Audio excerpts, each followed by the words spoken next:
Vamos continuar analisando aqui então os próximos slides da nossa série Israel Antiga e Moderna.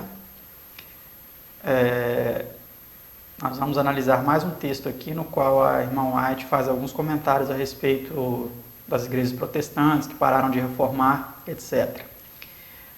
O anterior foi do livro História da Redenção, esse agora do livro O Grande Conflito. Ele diz o seguinte: as igrejas protestantes da América, assim como as da Europa, tão altamente favorecidas pelo recebimento das bênçãos da Reforma, deixaram de prosseguir na senda que se haviam traçado, posto que de tempos em tempos surgissem alguns homens fiéis, a fim de proclamar novas verdades e denunciar erros longamente acariciados. A maioria, como os judeus do tempo de Cristo ou os romanistas católicos do tempo de Lutero, contentavam-se em crer como creram seus pais e viver como eles viveram. Portanto, a religião degenerou novamente em formalismo, e erros e superstições que houvesse a igreja continuado a andar à luz da palavra de Deus teriam sido repudiados, foram acalentados e retidos. Olha só que interessante. Destarte, o espírito que fora inspirado pela reforma foi gradualmente arrefecendo, até haver quase tão grande necessidade de reforma nas igrejas protestantes como na igreja romana, ao tempo de Lutero. Havia o mesmo mundanismo e apatia espiritual, idêntica reverência às opiniões de homens e substituição dos ensinos da palavra de Deus pelas teorias humanas. O Grande Conflito, página 297 a 298. É basicamente a mesma citação do História da Redenção, só que com palavras diferentes, né? Ela não cita especificamente quais foram esses erros que foram acalentados, né? Foram retidos e acalentados pelas igrejas protestantes. Ela não cita como o esposo dela citou, Tiago White, né? Mas nós vemos aqui claramente que as igrejas pararam de reformar. Então, a guarda do domingo, ela permaneceu, a imortalidade da alma em muitas igrejas permaneceu, né? Muitos acreditam nessa questão de que morre, vai para o céu, vai para o inferno. A questão da trindade também permaneceu. Vários ensinamentos errôneos, né, permaneceram.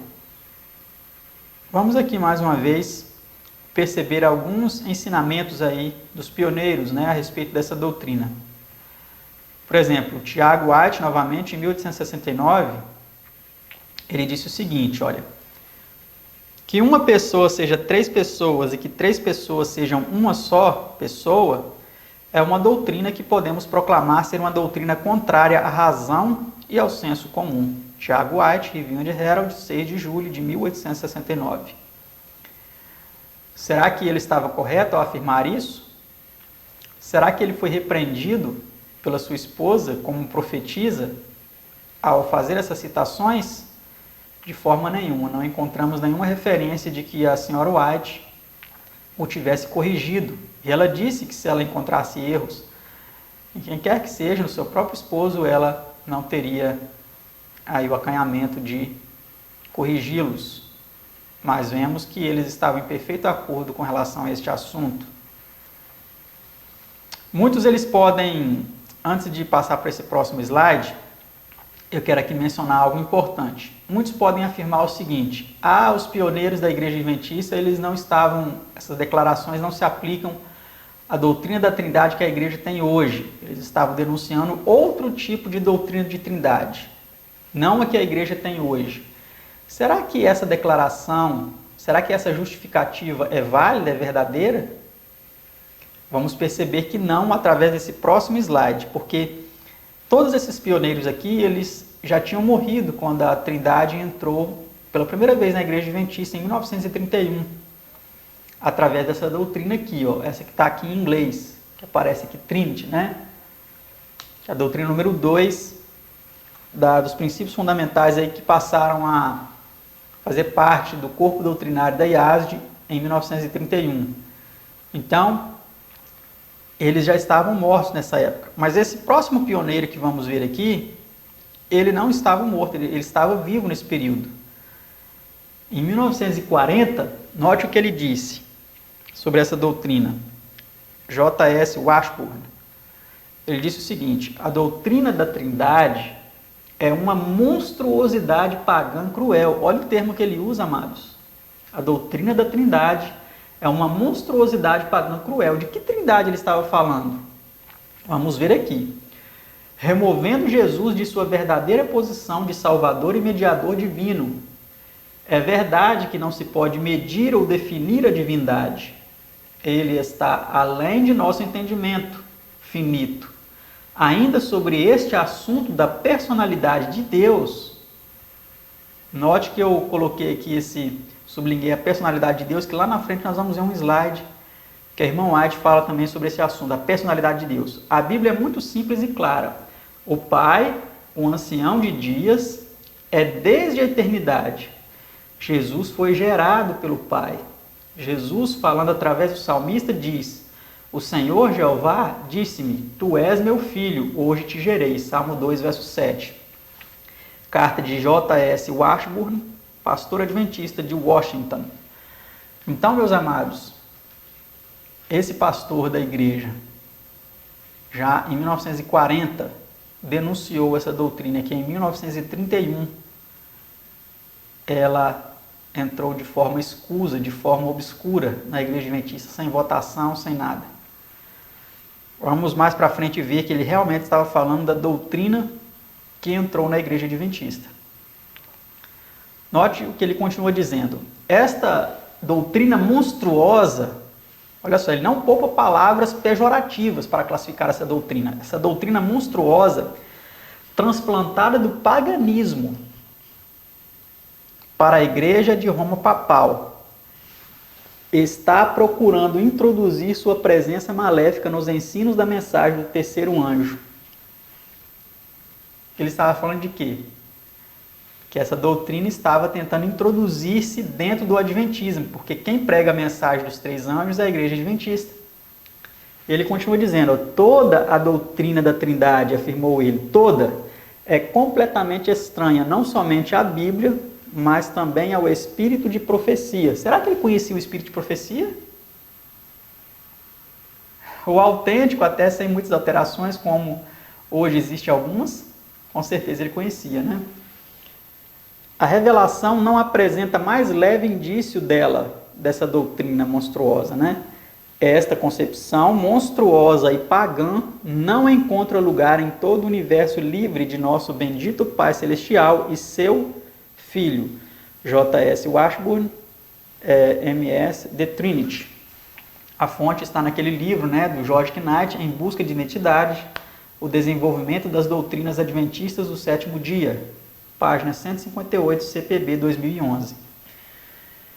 Então, meus amados, ele estava falando realmente da doutrina trinitária que entrou na igreja adventista. Deus levantou este homem, naquele tempo, para alçar a sua voz, para escrever, deixar por escrito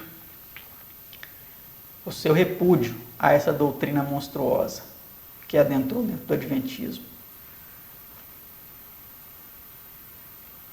Será que Ellen White conhecia esse homem? Será que ela o reprovou, como fez com John Harvey Kellogg, quando ele tentou introduzir ensinamentos errôneos do panteísmo e também da própria Trindade na IASD? Vamos ver as respostas a essas perguntas. Após uma reunião, J.S. Washburn e sua esposa se tornaram queridos amigos de Ellen White. O irmão Washburn era o pastor da Igreja Adventista do Sétimo Dia em Washington. A senhora White visitava sua casa de vez em quando. O Ellen White State tem arquivadas várias cartas que a irmã White escreveu para o casal. Por exemplo, essa daqui é uma delas, né, que está em azul. Esse texto aí. Que o Senhor continue a abençoar a igreja em Washington é a minha oração.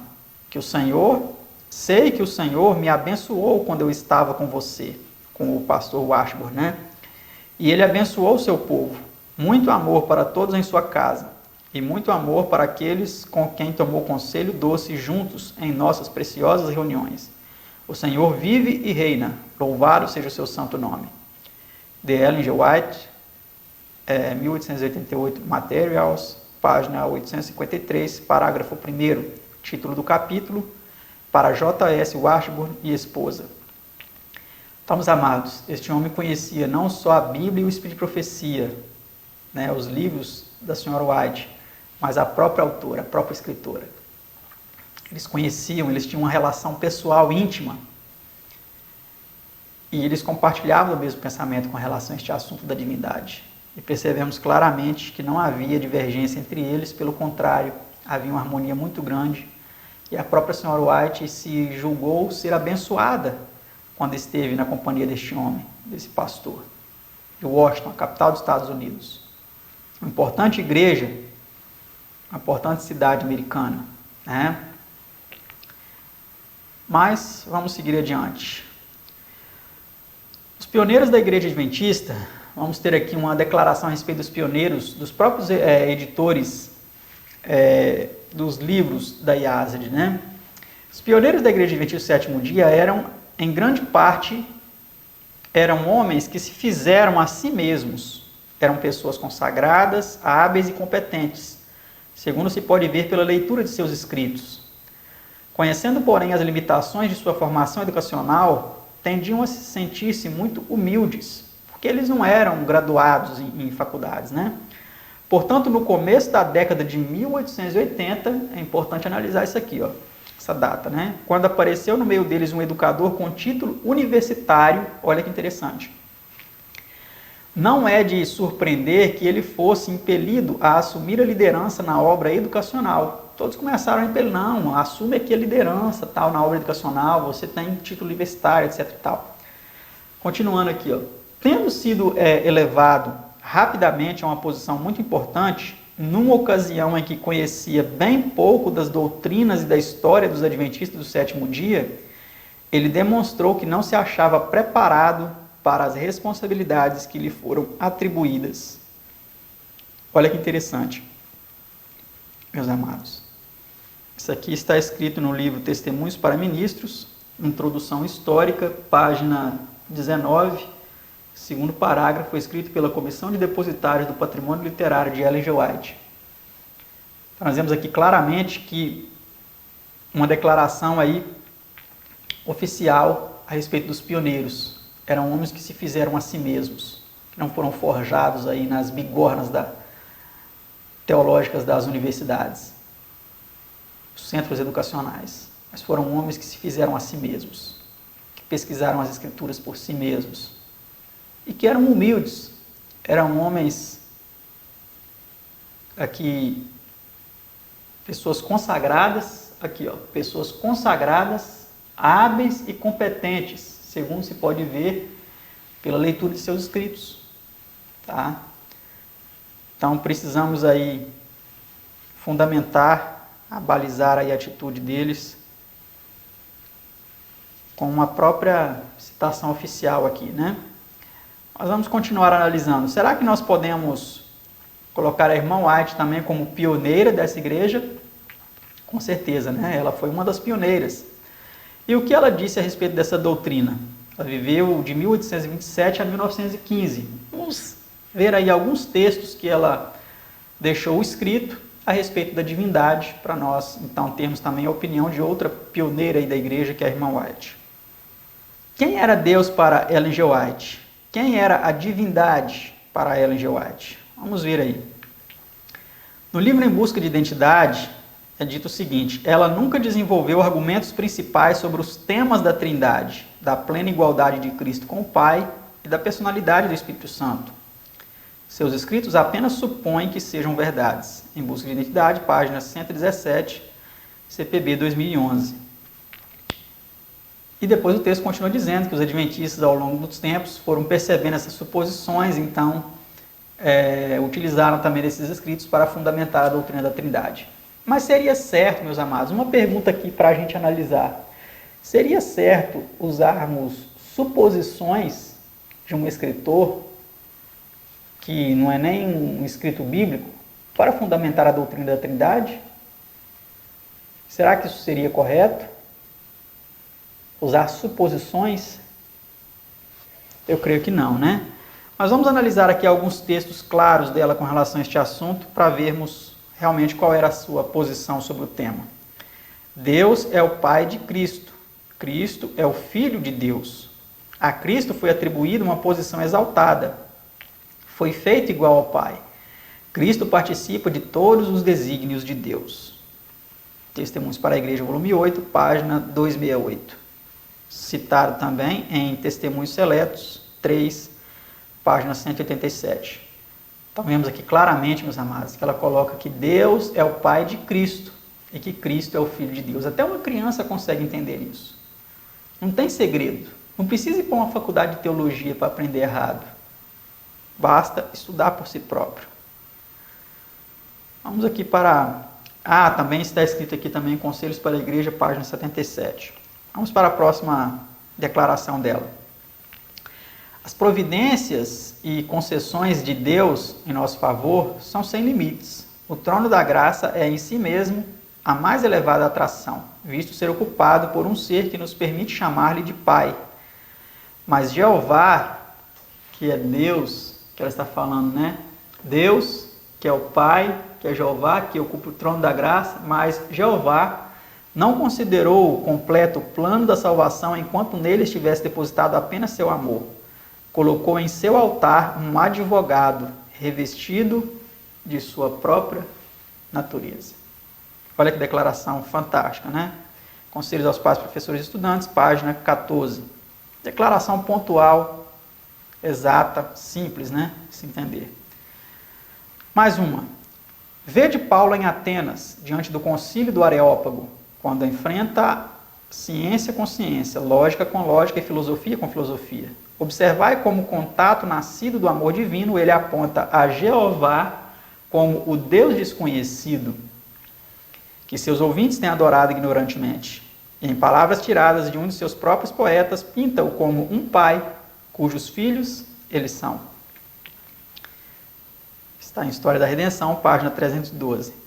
Declarações claras, simples, inconfundíveis, inquestionáveis, para nos mostrar quem é Deus realmente, né? Baseado nas Escrituras. Aqui nós vemos um texto baseado nas Escrituras, um relato de Paulo, né?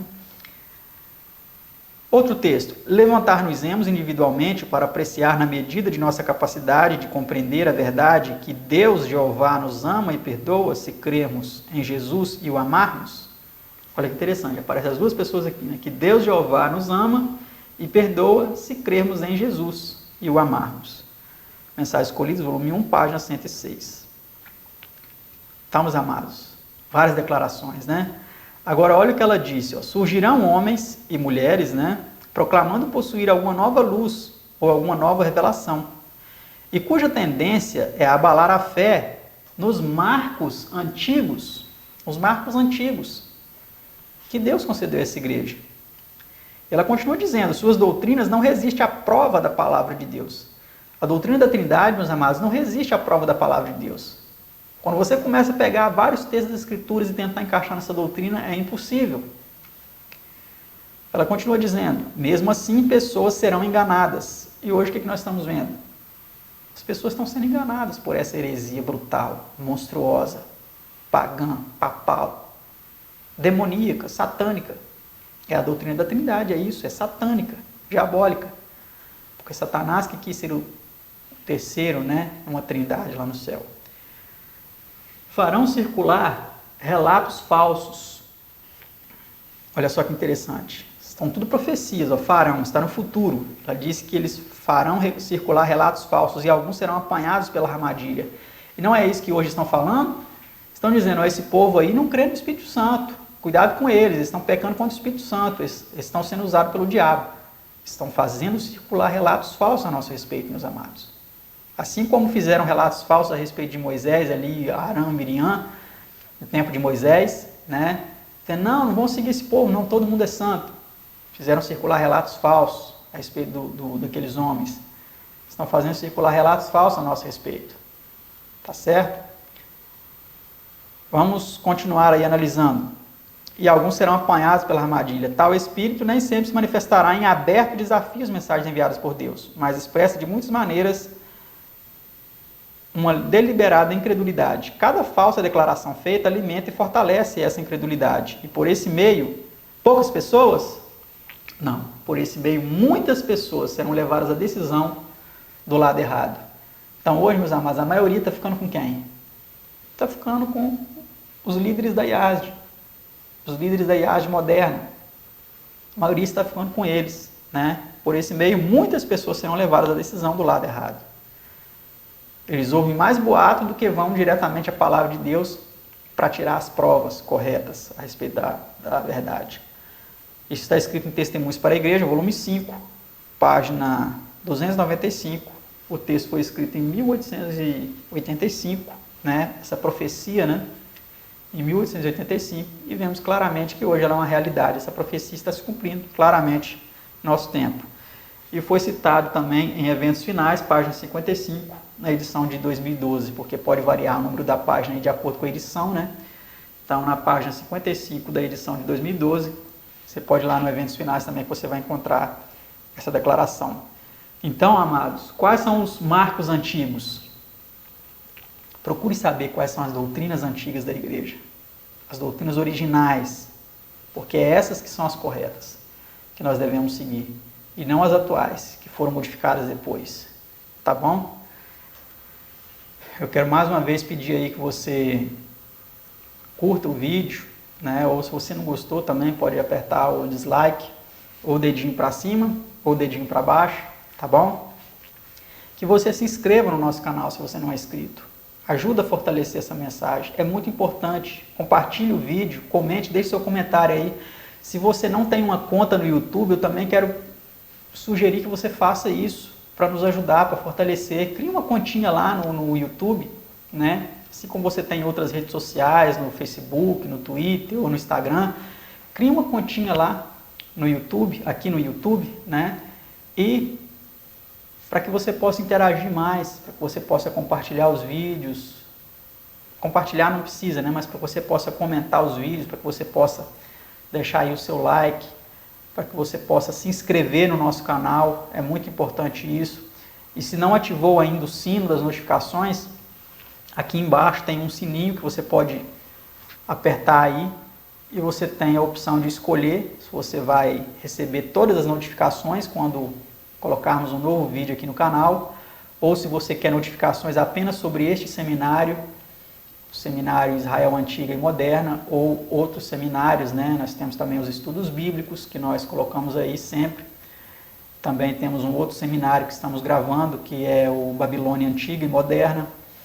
Então você pode escolher aí as notificações que você prefere. Então, nos ajude aí, dê uma força para a gente, para que essa mensagem ganhe cada vez mais visibilidade e muitas outras pessoas sejam alcançadas. Até o próximo vídeo, então, no qual nós continuaremos analisando estes temas tão importantes. Que Deus te abençoe. Até mais.